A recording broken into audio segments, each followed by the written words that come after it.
As nossas intenções para Deus têm o mesmo valor da obra realizada. E isso de fato é verdade, né? Observe que só a intenção que a gente tem, mesmo sem a gente ter praticado, mas os nossos pensamentos, as nossas intenções, ele tem o mesmo valor para Deus que a obra realizada.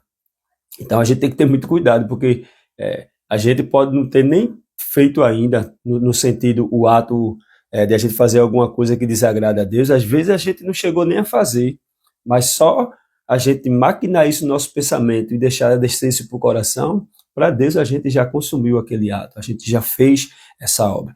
No mesmo sentido, na obra boa, quando a gente pensa em fazer alguma coisa e Deus sabe que aquilo ali, aquela nossa intenção foi verdadeira, a gente não conseguiu concluir fisicamente porque a gente não teve condições, né? Vamos dar um exemplo aqui, a gente pensa em ajudar alguém. Meu Deus, se eu tivesse condição, eu teria ajudado essa pessoa. O Senhor sabe que eu teria ajudado, mas você não teve condição naquela hora de fazer aquela obra física para a pessoa.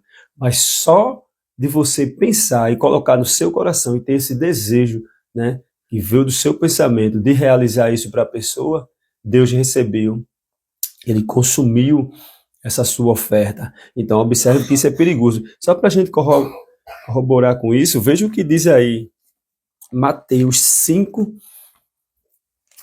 Veja o texto que vai dizer de Mateus 5. Veja como é forte essa questão, né, da intenção ter o mesmo valor da obra realizada. E isso foi o próprio Jesus que falou isso. Mateus 5 e 28, veja o que ele vai dizer aí em Mateus 5 e 28. E aqui Jesus estava dando ali a instrução ali a respeito do divórcio, a respeito do adultério, e veja que coisa interessante, ele vai dizer, verso 27 por diante, até o verso 28. Ouviste o que foi dito? Não adulterarás. Aqui ele está falando da lei de Moisés, que na lei de Moisés, na antiga aliança, isso só era...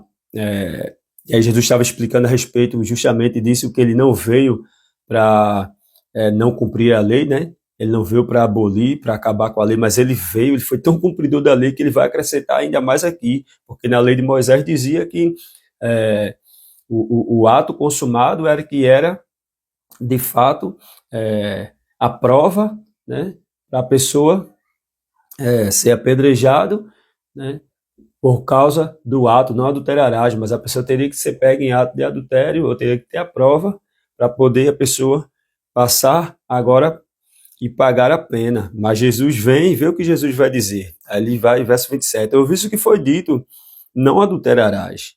Aí Jesus vai acrescentar aqui, em cima da lei, verso 28, eu, porém, vos digo, qualquer que olhar para uma mulher com intenção impura no coração, já adulterou com ela. Ou seja, não teve nem o ato consumado aqui, mas Jesus está dizendo aqui que só o fato de você pensar na sua mente, você maquinar isso, né, na arena da sua mente, e você colocar isso, esse desejo no seu coração, só de você fazer isso, o que é que está acontecendo aqui?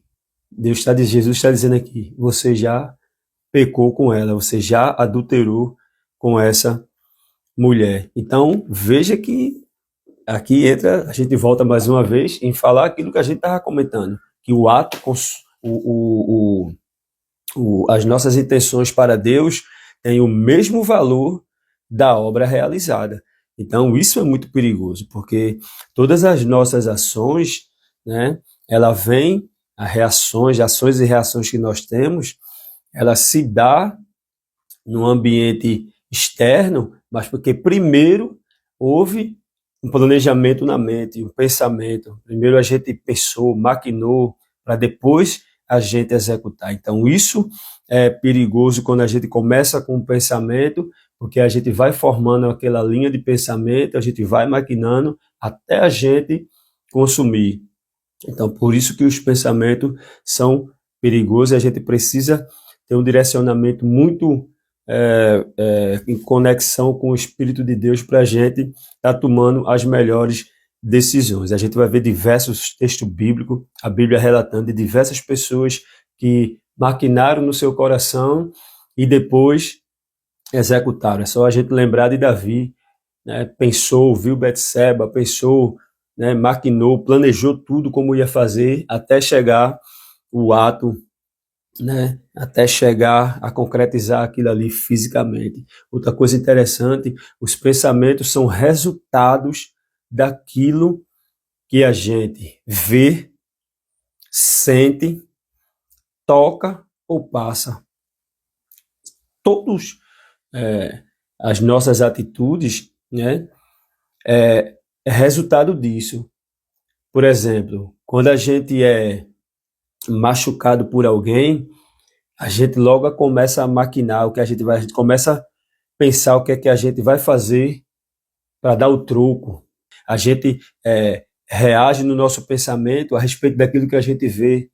A gente vê uma cena e aquela cena agora na nossa mente, a gente vê algo e a gente agora começa a maquinar no nosso pensamento através daquilo que a gente vê. Então, a gente temos que ter muito cuidado porque a gente temos os 5 sentidos do corpo, né? Que é audição, visão, paladar, tato e olfato.